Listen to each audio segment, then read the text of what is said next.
मित्रों, आज हम आपको महात्मा बुद्ध की एक ऐसी कहानी सुनाने जा रहे हैं जिसे सुनकर आपके मन के अंदर उठ रहे काम वासना के गंदे विचार को आप नियंत्रित कर पाएंगे। मित्रों, ये बात तब की है जब एक बार गौतम बुद्ध अपने सभी शिष्यों की ध्यान की कक्षा ले रहे थे। तभी एक प्रवीण नामक शिष्य उठकर खड़ा हुआ। उसने गौतम बुद्ध से पूछा, मैं अपने मन से बहुत परेशान हूँ, क्या आप मेरी समस्या का समाधान करेंगे? गुरुदेव, मैं चाहता हूँ ये प्रश्न मैं आपसे अकेले में पूछूं। मैं यह प्रश्न सभी के सामने पूछ नहीं पाऊंगा। तब गौतम बुद्ध ने अपने सभी शिष्यों को ध्यान की कक्षा में भेज दिया। तब उस शिष्य ने बुद्ध से कहना शुरू किया, हे बुद्ध, मेरे मन में सदैव काम वासना के विचार उठते रहते हैं। न चाहते हुए भी मेरे मन में ये विचार आते रहते हैं। मैं स्त्रियों के प्रति बहुत मोहित हो जाता हूँ, अपने आप को बिल्कुल रोक नहीं पाता। बुद्ध, कुछ गलत अभ्यासों ने मेरे पूरे जीवन को बर्बाद कर दिया है। मेरी शारीरिक और मानसिक दोनों ऊर्जा नष्ट हो रही है। पढ़ाई में भी मेरा मन नहीं लगता। हमेशा वासना के गंदे विचार मेरे मन में छाए रहते हैं। हे गुरुदेव, मेरा मार्गदर्शन करें। क्या कभी मैं इन परिस्थितियों से उभर पाऊंगा? बुद्ध ने लंबी गहरी सांस ली और फिर मुस्कुराते हुए बुद्ध ने कहा, मेरे प्यारे शिष्य प्रवीण, क्या तुम्हें पता है कि काम वासना क्या होती है? फिर शिष्य ने कहा, गुरुदेव, मैं तो नहीं जानता कि काम वासना क्या होती है, पर हाँ, ये जरूर जानता हूँ कि ये बहुत ही भयानक चीज होती है, बुरी चीज होती है। तब बुद्ध ने कहा, मेरे बच्चे, हमारे अंदर जो भी प्राकृतिक रूप से मौजूद है वह कभी बुरी और भयानक नहीं हो सकती। हमारे जीवन में उसकी कुछ न कुछ जरूरत है, तभी वह हमारे शरीर में है। प्रकृति ने हमारे शरीर को कुछ खास आवश्यकताएं देकर धरती पर जन्म दिया है। इन आवश्यकताओं की पूर्ति के बिना हमारा जीवन चल नहीं सकता। ये आवश्यकताएं हैं आहार, निद्रा और मैथुन। जिस तरह से हमारे शरीर को भोजन की आवश्यकता होती है, उसी तरीके से इस संसार में कोई भी प्राणी बिना नींद के नहीं रह सकता। और ठीक उसी तरह अपने जैसे संतान उत्पत्ति करने के लिए प्रकृति ने जीवों को काम वासना दी है, ताकि सृष्टि का संचालन निरंतर चलता रहे। हमारे अंदर की वासना तो मन की एक भावना है जो हमें किसी न किसी चीज की कमी का एहसास करवाती है, और फिर उस चीज को पाने के लिए हम उस ओर आकर्षित हो जाते हैं। लेकिन आश्चर्य की बात तो ये है कि मनुष्य इस काम वासना का प्रयोग बिल्कुल भी नहीं जानता, जबकि जानवर, पशु पक्षी इस काम वासना का उपयोग भली भांति कुशलता पूर्वक करते हैं। तब आश्चर्य भाव से उस शिष्य ने पूछा, हे बुद्ध, मैं कुछ समझा नहीं। भला काम वासना का उपयोग मनुष्य की तुलना में जानवर, पशु पक्षी बेहतर ढंग से कैसे कर सकते हैं? तो बुद्ध मुस्कुराए और फिर उन्होंने कहना शुरू किया, मेरे बच्चे, पशु पक्षी जानवर अपनी काम ऊर्जा का उपयोग सिर्फ विशेष मौसम, ऋतुओं, विशेष कालों में ही करते हैं, लेकिन मनुष्य अपनी काम ऊर्जा का क्षय कभी भी करता रहता है। काम ऊर्जा कोई सामान्य ऊर्जा नहीं होती, इसमें जीवन निर्माण की शक्ति मौजूद होती है, और यदि मनुष्य चाहे तो इस ऊर्जा का उपयोग अपने बड़े लक्ष्य की प्राप्ति के लिए कर सकता है। लेकिन आज कुछ विद्यार्थी अपनी मूल ऊर्जा का उपयोग अपने क्षणिक मनोरंजन के लिए कर रहे हैं, और अपनी इस महान ऊर्जा को वे बर्बाद कर रहे हैं। वे बेचारे, वे नादान इस महान ऊर्जा का उपयोग नहीं जानते। मेरे प्यारे शिष्य, अब जो मैं तुमसे कहने जा रहा हूँ उसे ध्यान से सुनो। मनुष्य जो भोजन करता है, भोजन 5 दिन में पचकर खून में बदलता है, और उसके 5 दिन बाद वो मांस में, और फिर उसके 5 दिन बाद मेद में, फिर 5 दिन बाद हड्डी में, और फिर मज्जा में, और इस तरह से 5 दिन के बाद वीर्य बनता है। एक स्वस्थ व्यक्ति लगभग 40 दिनों में 32 किलो भोजन करता है, तब उसका 20 ग्राम वीर्य बनता है, जबकि एक बार के वीर्य क्षय करने से इसके नाश से लगभग 15 ग्राम वीर्य बाहर निकल जाता है। यदि कोई विद्यार्थी वीर्य नाश सप्ताह में 4 से 5 बार करता है तो वह धीरे धीरे वीर्यहीन होने लगता है। कुछ माह के सालों के गलत अभ्यास से वह पूरी तरह अपना शरीर खोखला कर देता है। अत्यधिक वीर्यनाश से हानि ही हानि है। तब ना तो विद्यार्थी का मन पढ़ाई में लगता है और ना ही किसी कार्य में।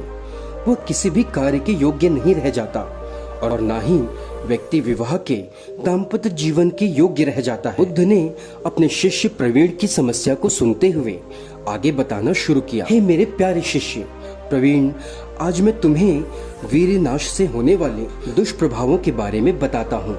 जो विद्यार्थी संयम के द्वारा अपने वीर्य की रक्षा कर लेते हैं, उनके शरीर में बल तेज की वृद्धि होती है। और जो विद्यार्थी अत्यधिक वीर्यनाश कर देते हैं, उनका शरीर निर्बल हो जाता है।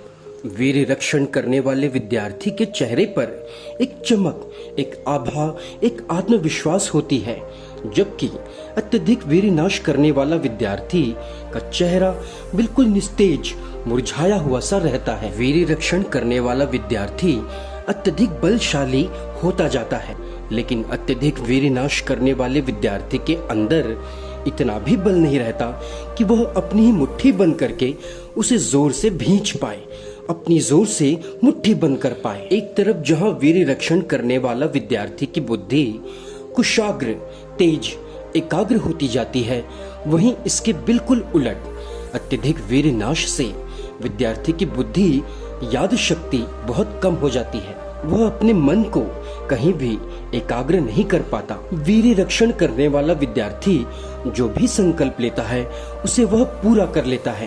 पर अत्यधिक वीर्यनाश वाला विद्यार्थी जितना भी संकल्प ले, वह बार बार संकल्प ले, लेकिन संकल्पों को कभी पूरा नहीं कर पाता। वीर्य रक्षण करने वाला विद्यार्थी कितना भी उछल कूद कर ले, कितना भी मेहनत का काम कर ले, वह नहीं थकता।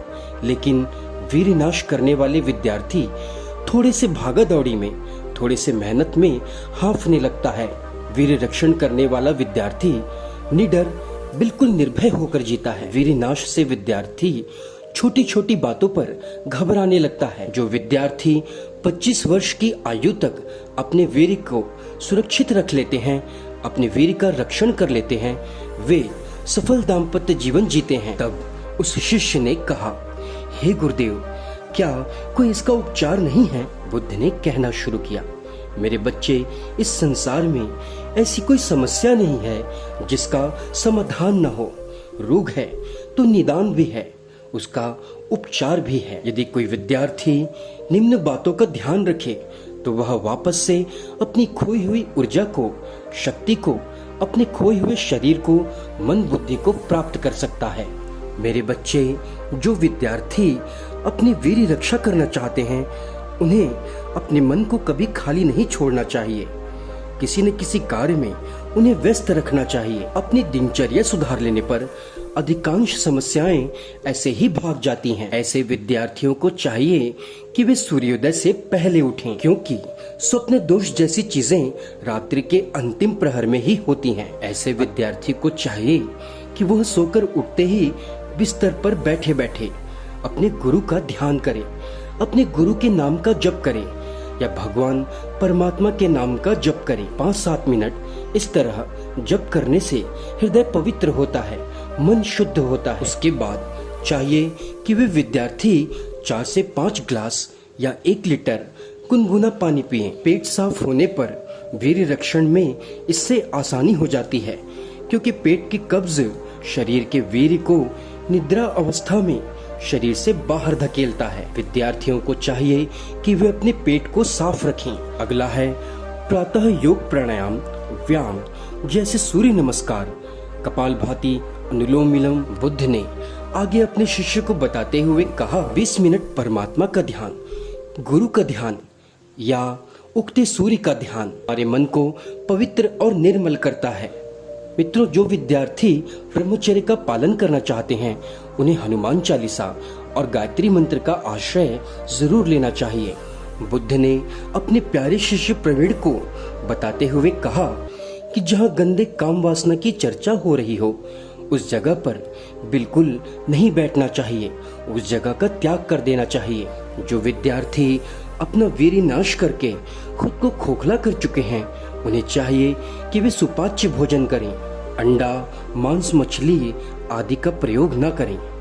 ये वीर्य रक्षण में बाधक होती हैं, क्योंकि ये शरीर की गर्मी को अत्यधिक बढ़ा देती हैं और जिससे वीर्य रक्षण संभव नहीं है। यदि कोई वीर्य नाश की हानि से बचना चाहता है तो हर नारी में माँ, बहन, देवी के भाव को लाना चाहिए और जब सोने जाएं तो परमात्मा का ध्यान करके, कोई मंत्र जप करके, गुरु स्मरण करके, नाम जप करके सोना चाहिए। इन उपायों से शरीर स्वयं को धीरे धीरे स्वतः ही ठीक करने लगता है। तब उस बुद्ध के शिष्य ने पूछा, हे मेरे गुरुदेव, क्या इस रोग के लिए किसी प्रकार की कोई औषधि नहीं है? तब बुद्ध ने कहना शुरू किया, मेरे बच्चे, यदि कोई व्यक्ति इस रोग को सिर्फ औषधि से ठीक करना चाहे तो यह संभव नहीं है। बिना मन को ठीक किए, बिना मन को स्वस्थ किए औषधि शरीर पर काम नहीं करेगी। यदि कोई व्यक्ति इस दिनचर्या का पालन करते हुए अपने मन को स्वस्थ करते हुए इन औषधियों का प्रयोग करेगा तो वह जल्द ही स्वस्थ हो जाएगा। ये औषधि हैं अश्वगंधा, सफेद मूसली, शतावर, कौंच बीज। मेरे बच्चे, इन्हें पीसकर, इन्हें चूर्ण बनाकर यदि रोगी आयुर्वेदाचार्य के सलाह के अनुसार ग्रहण करे तो वह कुछ ही महीनों में अपने आप को पूरी तरह स्वस्थ कर लेता है। आज बुद्ध के शिष्य ने लाखों विद्यार्थियों की समस्याओं का समाधान पाया। मित्रों, यदि आप भी ऐसी समस्याओं से ग्रसित हैं तो बुद्ध के बताए अनुसार इस दिनचर्या का पालन करें। आप अपने आप को पूर्ण स्वस्थ महसूस करेंगे। मिलते हैं अगले वीडियो में, तब तक के लिए ओम नमो बुद्धाय।